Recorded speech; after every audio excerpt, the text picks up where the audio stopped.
Bom, hoje vamos começar um curso sobre as Confissões, Santo Agostinho. A obra Santo Agostinho é conhecida, vasta, e as Confissões talvez sejam, se não é a principal obra, com certeza é a mais famosa, né? Existem muitas outras famosas, né, como a Cidade de Deus, a Trindade, mas as Confissões realmente formam assim, uma obra que, não só pela sua riqueza metafísica, mas pela riqueza literária, pelo fato de que com esta obra Agostinho inaugura algo inaudito, que é a análise interior, o eu interior analisando a si mesmo e buscando a Deus e colocando isso na linguagem. E não só isso, né? Todo o aparato metafísico de Agostinho, as questões dele sobre o mal, famosas questões sobre o mal que são tratadas nas Confissões, a famosa questão sobre o tempo, tratada no livro 11 das Confissões. Tudo isso, como eu disse, dá para essa obra um caráter assim incontornável. Não tem como fugir dessa obra. Para um cristão, muito menos, ou para qualquer um que se digne ao mínimo de cultura. Não tem como fugir dessa obra. Mas antes disso, um pouco, então, só para situar bem rapidamente o contexto histórico, né? Então, Agostinho nasce no ano 354, no norte da África, Tagaste. Ele recebe uma boa educação, no sentido de que a educação da época, né? Os pais dão a ele condições de uma boa educação. Então ele estuda gramática, depois vai estudar a literatura, se preparando para a arte retórica, que era, digamos assim, o mainstream social do Império Romano na época, né? É você se preparar na retórica para você exercer cargos públicos e falar em tribunais, etc. Ele tinha toda essa formação da elite romana, né? E de fato ele chegou à elite romana, né? Então, como eu disse, ele nasceu em Tagaste, depois foi para Cartago, ainda no norte da África, uma cidade um pouco maior. E daí, depois ele passou brevemente por Roma e se fixou em Milão, onde ele chegou no auge da carreira civil dele, né? Ensinando retórica, trabalhando com isso e tudo mais. E circulando no meio da elite romana. Nesse percurso todo, qual é a bagagem filosófica e literária dele, né? Então, como eu disse, nessa formação típica de um cidadão romano, da elite, as artes clássicas, né? A literatura principalmente. Então, ele sabia decorar versos da Eneida, lia, estudava latim, a mitologia pagã toda, tudo mais. No campo da filosofia, ele conheceu o que circulava na época, né? Então ele conhecia estoicismo, isso influenciou ele na obra dele, a gente consegue perceber. Ele conheceu e até fez parte, por um tempo, de um grupo chamado os maniqueístas, né? Que era uma variante do gnosticismo, né? Gnosticismo que graçava na região e na antiguidade tardia, para tudo quanto é lado, e o maniqueísmo era uma desses ramos, né? E o Santo Agostinho participou disso mesmo, né? E tudo que se envolvia. E então, assim, a gente consegue perceber que ele está no ponto de vista da vida política e da vida e do repertório educacional, ele está no topo, né? Na elite, né? Todas essas coisas aparecem na obra dele. Nas Confissões, como eu disse, aparecem de maneira ainda mais especial, porque o livro é um livro de metafísica, e é esse aspecto, sobretudo, que a gente vai ressaltar nesse curso, mas a gente também não vai deixar de notar, o livro é uma pérola, uma joia literária. A maneira como ele se exprime, como eu disse, nessa análise de si mesmo, a maneira como ele mobiliza esse repertório todo que ele tem para tentar examinar a si mesmo, examinar o seu passado, durante a obra, então se chama Confissões, porque ele volta até literalmente quando ele era bebê e vai contando a vida dele, mas não só os fatos, é claro, ele vai contando como a alma dele se dispunha em cada situação. À luz dele, Santo Agostinho, no momento, a partir do que ele já sabe no momento que ele está escrevendo, já bispo de Hipona, porque depois que ele se converteu, chegou a Milão, voltou para ser bispo em Hipona, na África, e com esse repertório todo linguístico que ele tem. Então, nessa educação toda que ele recebeu, por exemplo, ele conheceu a obra do Cícero, conheceu um livro perdido do Cícero que se chama Hortêncio. E do Cícero, o que ele aprendeu? Além, é claro, Cícero como modelo, como até hoje é para quem estuda latim, de retórica e de discursos. Pelo Cícero ele começou a aprender filosofia, digamos assim, mais seriamente. Ele percebeu que tinha alguma coisa ali na vida que interessava mais do que os espetáculos dos tribunais, que era a busca da verdade e da sabedoria, né? Embora Cícero por si só não desse muito mais do que isso, do que esta pista, Cícero pelo menos indicou isso para ele. E a virada de chave começa muito marcante, é quando já em Milão ele conhece Santo Ambrósio, bispo da região, muito renomado, e além de conhecer o Santo Ambrósio, frequentar as homilias dele, e a partir do Santo Ambrósio entender a riqueza das escrituras, que até então para ele era só um texto muito simples, perto da alta literatura que ele conhecia, mas aí ele aprendeu ali que as escrituras tinham algo muito mais a oferecer, a gente vai falar sobre isso. As escrituras, Santo Ambrósio, e, em paralelo, ele conheceu o neoplatonismo, ele conheceu a obra de Plotino. E o que ele aprendeu do platonismo? Ele aprendeu a importância da vida de espírito, no sentido de que o mais importante no universo, na ordem do ser, é o intelecto, é a verdade imutável, são as coisas superiores, que transcendem a mera materialidade.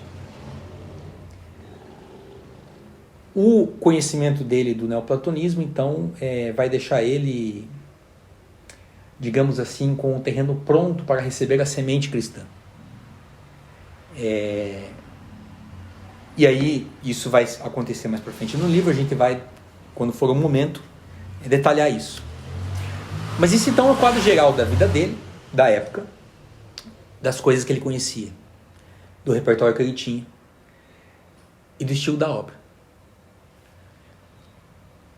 Como tratado de metafísica, mas também, como eu falei, como uma joia literária, aspecto até onde eu sei, não muito explorado quanto merece, assim, pelo menos o que eu sei de mundo acadêmico, universitário e tal, a não ser muito por cima, porque de fato o que ele faz é impressionante. Como que ele deixa a linguagem encarnar o que está passando na alma dele, e ao mesmo tempo ele deixa o texto transparecer que aquilo do que ele está falando é no fundo intangível, e esse caráter inefável do que ele está falando transparece no texto. Então, em muitos momentos a expressão dele trava, porque ele percebe que o que ele está falando nunca vai ser suficiente. Então ele lança perguntas, deixa a pergunta no ar.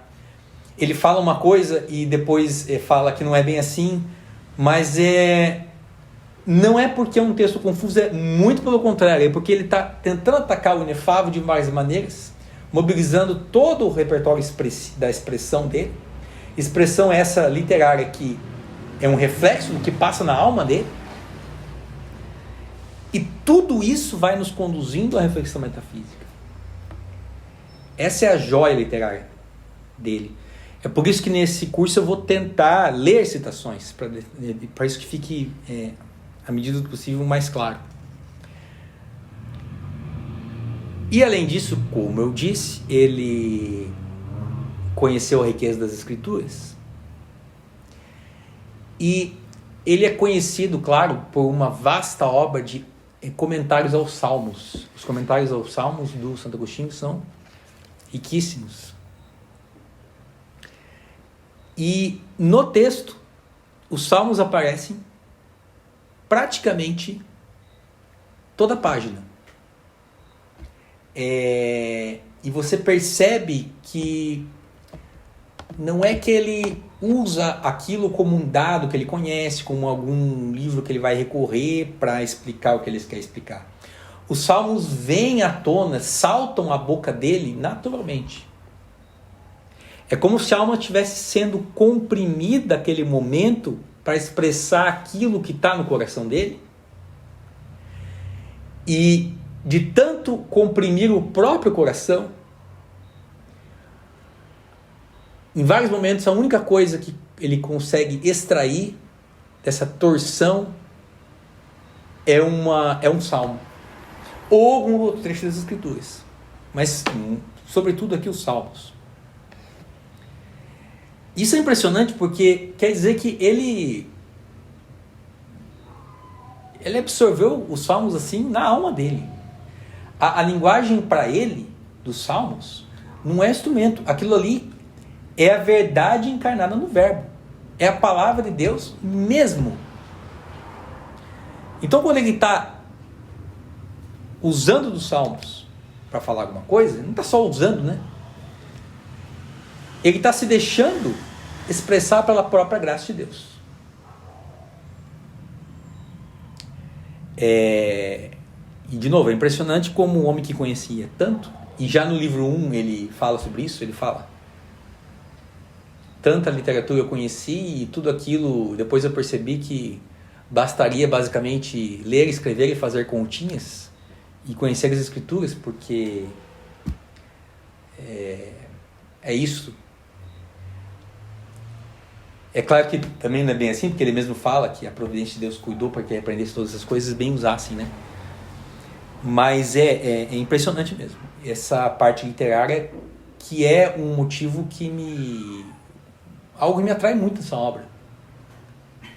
Porque ela não é árida, ela é uma obra do coração. E, aliás, Agostinho fala muito do coração. Por falar em texto, então, eu vou deixar na descrição, também está aí na tela, qual edição eu vou usar. Eu vou usar a edição das Confissões da editora Logos, recentemente aí lançada. E por quê?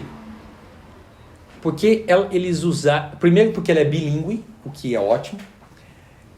Segundo, porque a tradução usada é a primeira tradução das Confissões em língua portuguesa do século XVIII, publicada no século XVIII, no final do século XVIII em Lisboa, por um tradutor que se deixou por anônimo, ele só assina como um devoto. E esse tradutor, até pela época dele, pelo que a gente pode perceber dele, além da devoção mesmo que ele tem, ele está traduzindo Agostinho não como um acadêmico, mas como um cristão que entende do que está acontecendo ali. Ele está naquela tradição de tradução da época, em que a tradução não é uma coisa seca, como que tentando repercutir termos técnicos ao pé da letra, como no espelhamento, mas também não é como depois em outro extremo foi acontecer uma tradução quase livre. É uma tradução que procura em língua portuguesa refletir a expressão toda do texto. Quer dizer, não são só as proposições, a estrutura enrijecida das orações. O que estava expresso em latim, expressá-lo na língua portuguesa, numa língua portuguesa belíssima, erudita, expressiva. Então o texto flui maravilhosamente em português. É um exercício de degustação da língua portuguesa, inclusive, muito interessante. E essa edição da Logos, ela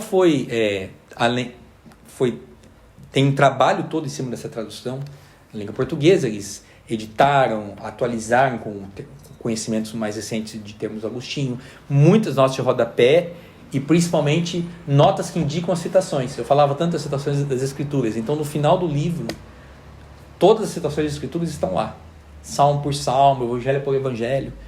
Então, e além de tudo bilíngue, então é uma edição assim no Brasil que eu acho que é insuperável.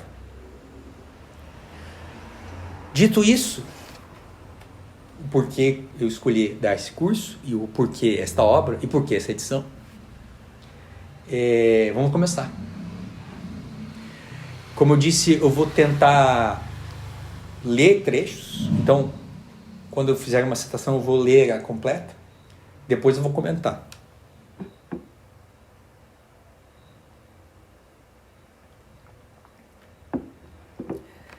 A gente pode dizer que as confissões nos trazem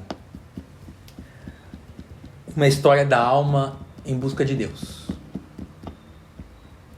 É uma peregrinação da alma feita a partir da visão em perspectiva do futuro para o passado, olhando para trás, da trajetória dessa alma ao longo da vida. Então, à medida que o Agostinho vai contando, ele vai não só contando, ele vai detectando como a alma dele se movia em cada contexto. E o prólogo, a primeira sessão do primeiro capítulo do livro 1 já nos indica isso. Porque quem está nessa busca de olhar para a própria vida está como quem está sempre andando, quero dizer. Ele olha para a própria vida, mas ele olha a partir do que ele conhece agora, não só do que ele era no passado, do que ele sabe agora. Então ele já assume certas coisas, a partir do que ele assume é a lente que ele usa para olhar para trás. Então em cada frase, algumas coisas são do passado, algumas coisas são do que ele sabe agora. Isso quer dizer que é um texto de metafísica de certa maneira não sistemático. Agostinho, no começo das suas primeiras obras, ele tentava, como Platão, escrever diálogos, né? E o diálogo é uma coisa muito viva. Não é uma coisa sistemática, é uma coisa viva. Tanto é que o diálogo de Platão, alguns ficam em aberto, não sabe bem o que está sendo afirmado ou não. E o Agostinho tem isso, né? Embora essa obra não seja um diálogo propriamente dito, ela muitas vezes se assemelha a isso. Mas é um diálogo de Santo Agostinho, dele com ele mesmo e dele com Deus. Sobretudo dele com Deus. Então o texto de metafísica que não vai fazer assim, instante 0, instante 1, instante 2, instante 3.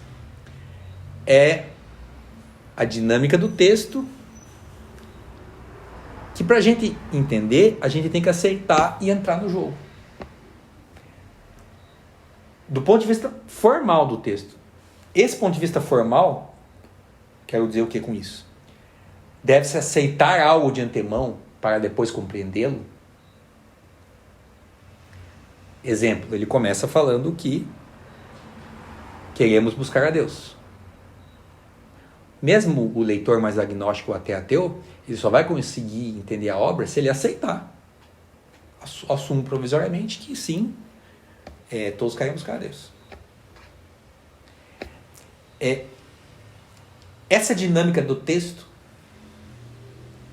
é a dinâmica da sua própria metafísica.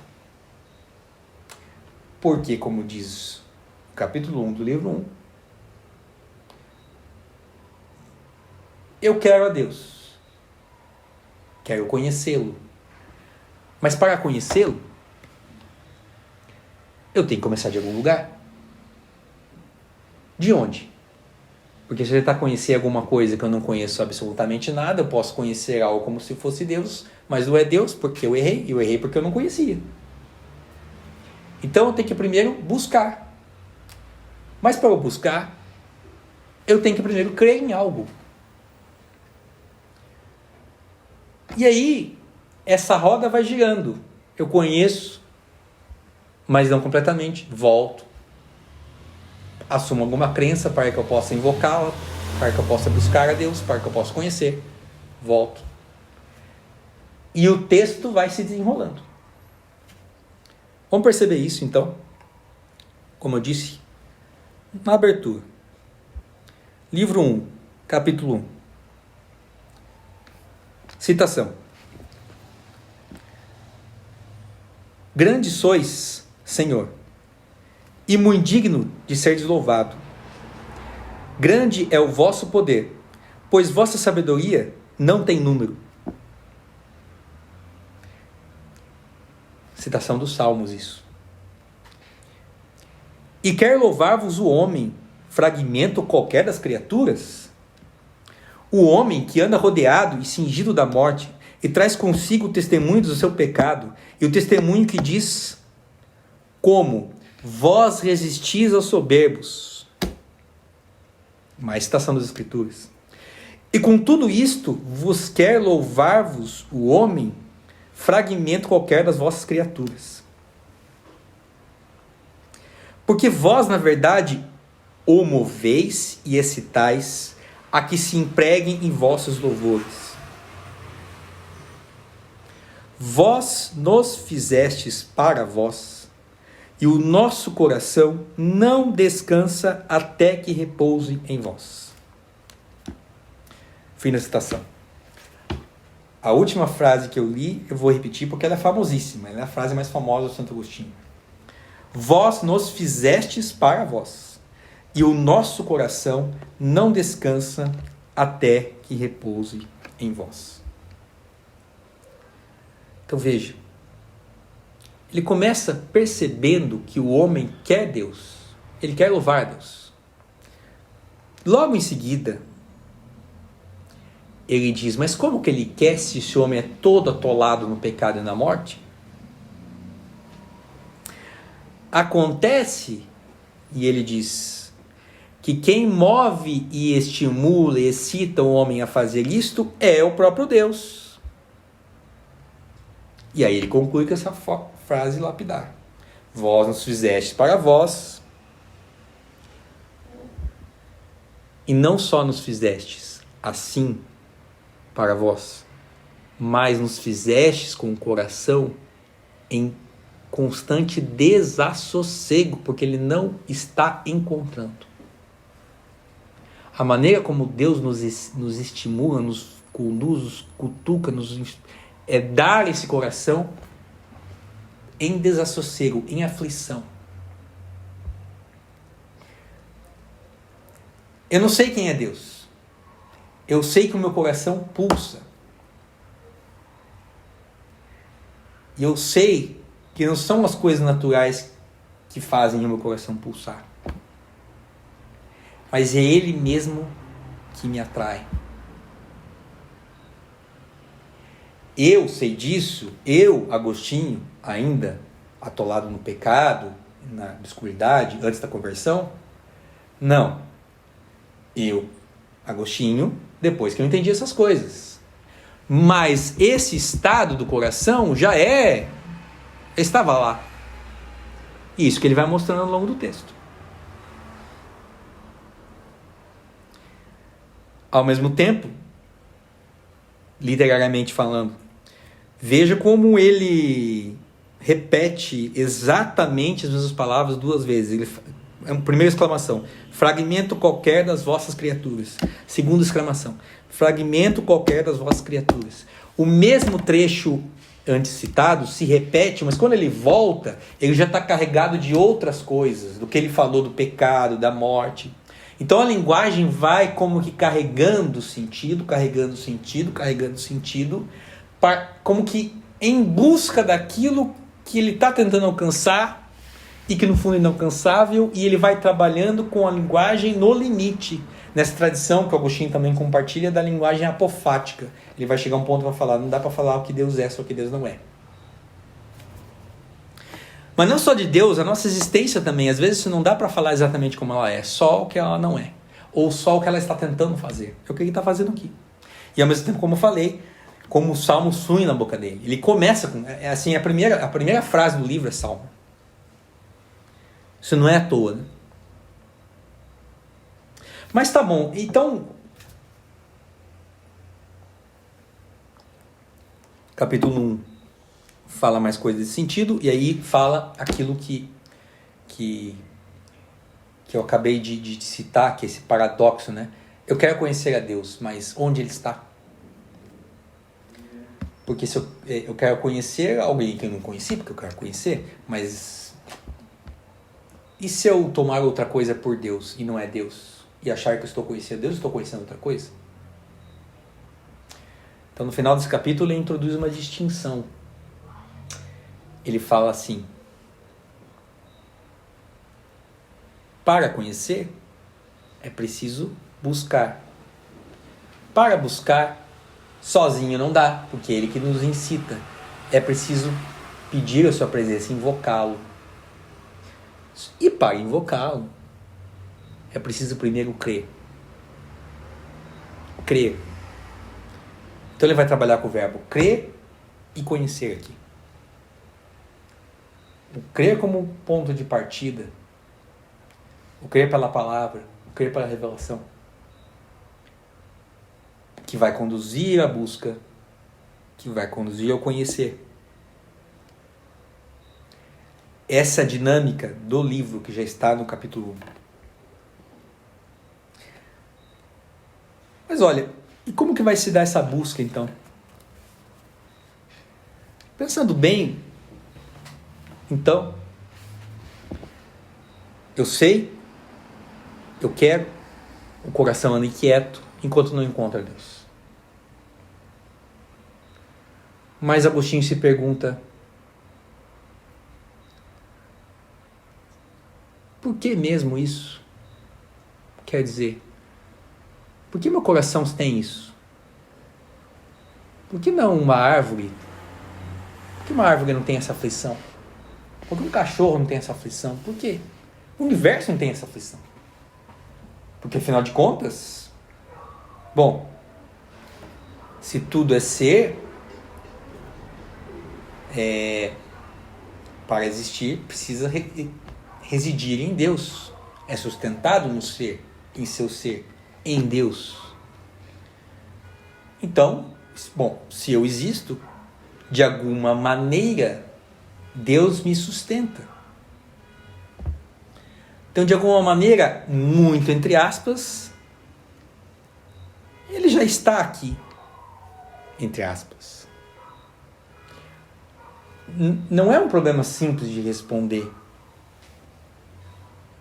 Quero dizer, harmonizar o que eu sinto, o peso do coração que sinto, com aquilo que talvez me mostre que talvez não fosse necessário.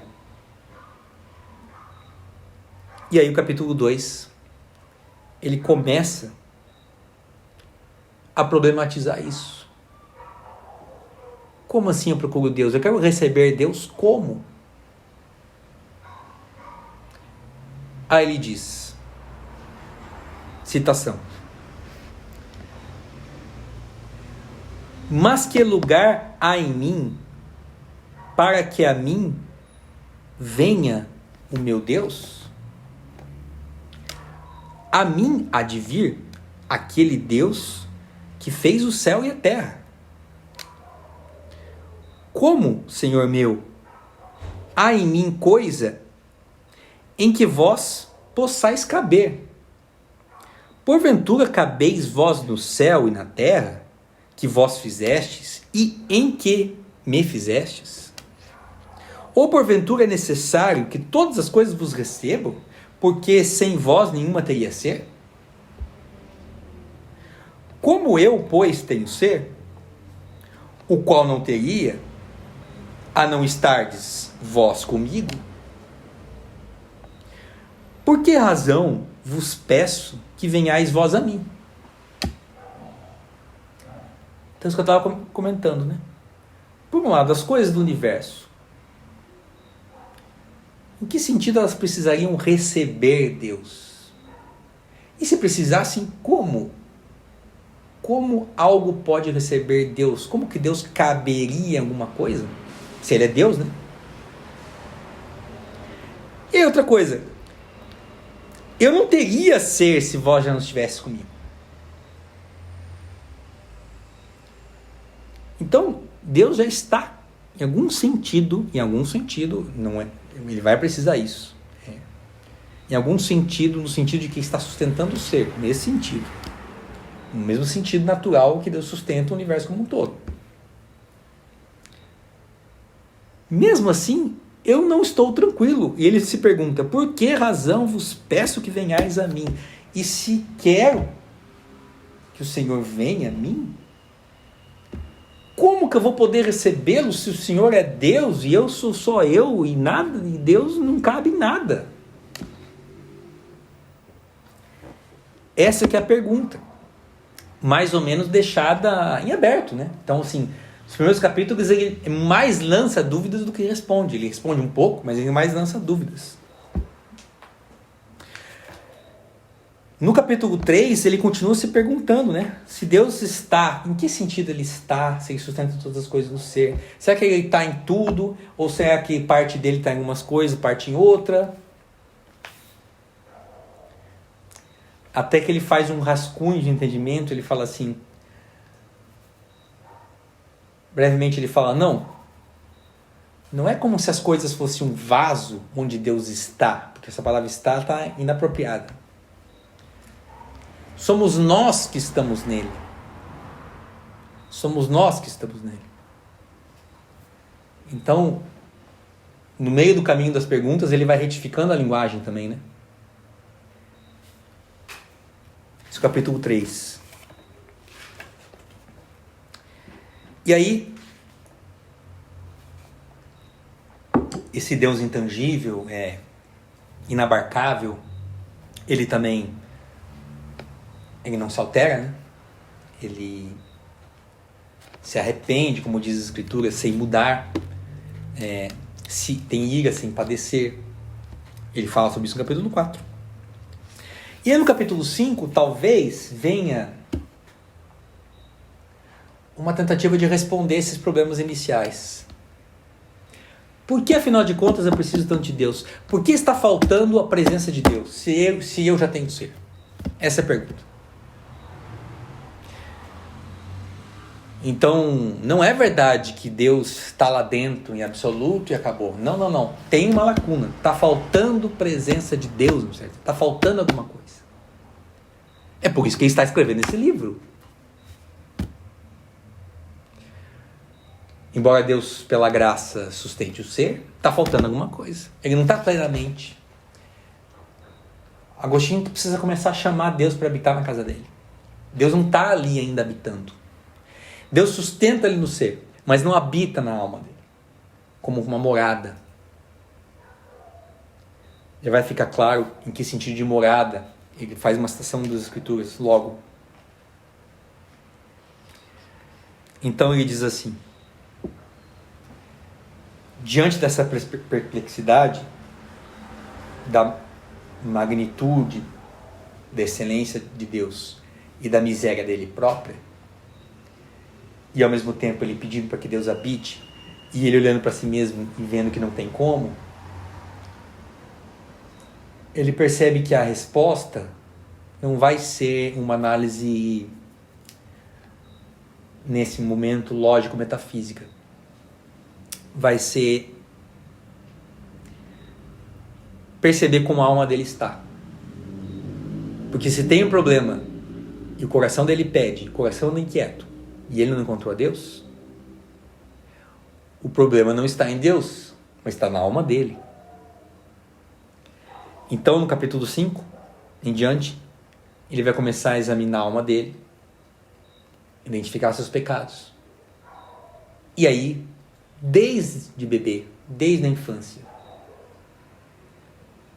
revisitar essa sujeira da alma dele.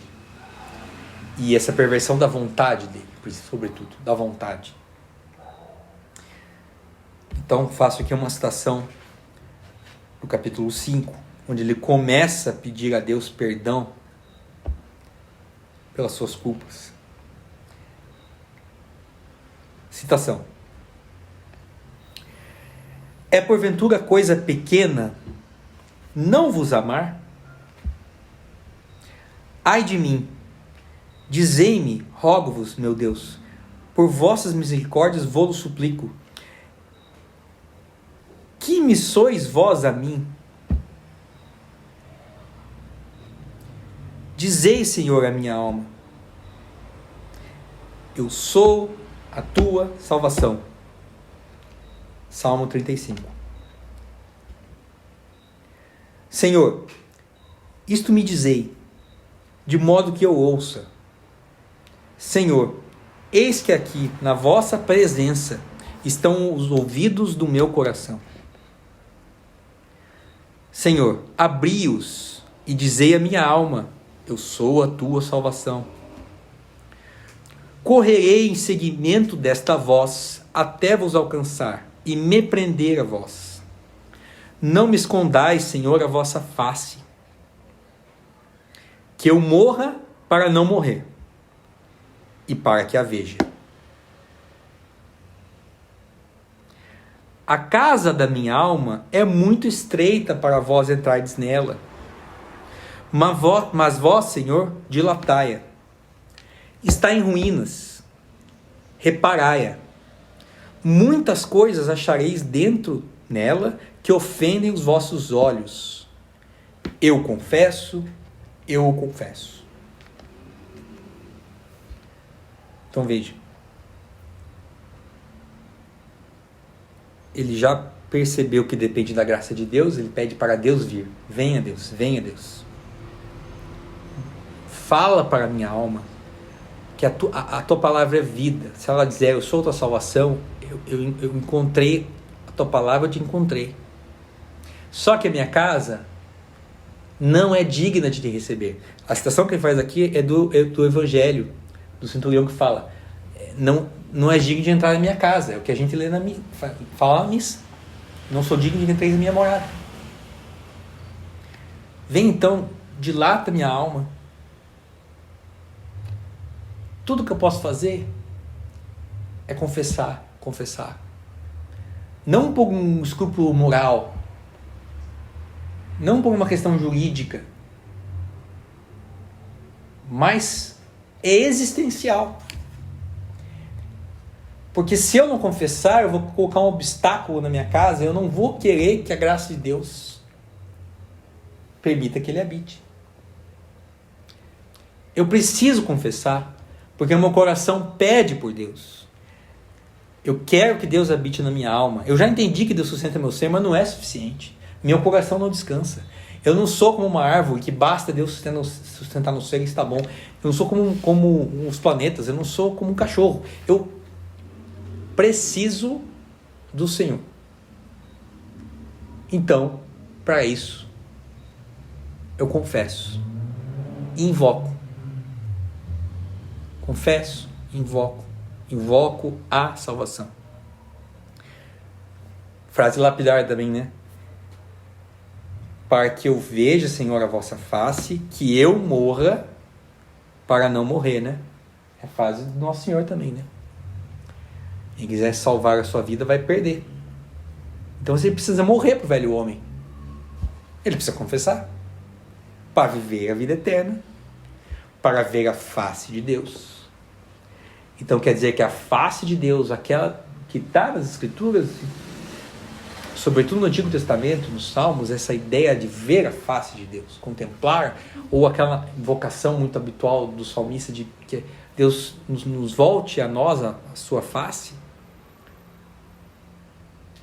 Isto que é diferente. Ver a face de Deus é muito mais do que só Deus sustentar no ser. Que já é maravilhoso o que Deus nos faz sustentando no ser. Mas ver a face de Deus é algo diferente. É só essa alma que Deus fez para isto que pode ter esse destino. E o único caminho é confessar. Então, a partir do capítulo 6, ele começa a confessar. E no meio da confissão toda, ele começa pela infância, fala que desde bebê ele sabia de ouvir falar, de perguntar para os outros, que ele chateava os outros com coisas que ele queria. E quando ele era menininho, ele às vezes não levava muito a sério os estudos e só estudava por meio de castigo. Começa a confessar. Ao mesmo tempo, no meio de tudo isso, ele reconhece a providência de Deus em cada coisa. Mesmo quando tudo parecia cercado de pecado, inclusive ele já falava: aqui Deus me sustentava, com essas pessoas que cuidavam de mim. Aqui Deus, com esse estudo, ele me propiciava isso e aquilo, porque depois ia precisar. Ou seja, reencontrar a Deus é reconhecer a sua providência. Isso quer dizer que também o pecado irradia, não é só no sujeitinho isolado, mas o pecado irradia nas coisas em volta e no universo. Quer dizer, a providência de Deus mobiliza tudo ordenado de maneira tal para que o homem volte a ele. É por isso que ele vai encontrando elementos da providência de Deus e os bens que Deus vai dando a ele, vai reconhecendo isso como obra da providência para que ele volte para Deus. Então a confissão vai envolver reconhecer a providência. A providência desde a infância, quando ele vai ficando jovenzinho, os estudos da literatura. Ele, por exemplo, cita como ele percebia que nem os professores dele, que castigavam ele, estudavam por motivos nobres, mas era só para adquirir um status social, e contavam histórias literárias de fatos corruptos, como ele identificava na mitologia pagã, e os professores dele não estavam nem aí para isso, e os professores dele estavam mais preocupados em pronunciar o grego ou o latim corretamente do que no fato de que, sei lá, Zeus era pervertido. E ele cita tudo isso. Mas tudo isso e Deus em sua providência. E Deus fazendo isso em sua providência. Isso quer dizer que reencontrar a Deus significa reencontrar também o seu lugar no mundo, porque no meio desse caminho ele está em diálogo com a providência que tudo orquestra. Basicamente, o que deu nesse tempo para falar, isso é o livro 1. Então, resumindo o livro 1, eu acho que dá para dividir em duas partes. Uma que é o início da obra, ele vai manifestando que isso é para buscar a Deus, os dilemas que se envolvem, como Deus está em nós, como Ele pode estar em nós, como Ele pode estar no mundo, o que significa estar em nós. Tem dois sentidos de Deus estar em nós, um que Ele sustenta no ser, o outro de habitar em nossa alma. No sentido que Ele sustenta no ser, Ele sustenta, embora isso não esteja ainda muito claro como, nos detalhes, mas que Ele sustenta, Agostinho, isso é que Ele sustenta. Mas no aspecto de Deus habitar enquanto habitar mesmo a alma, como morada de Jesus Cristo, isso não, e aí ele manifesta o seu anseio, invocando a presença de Deus, e para que isso então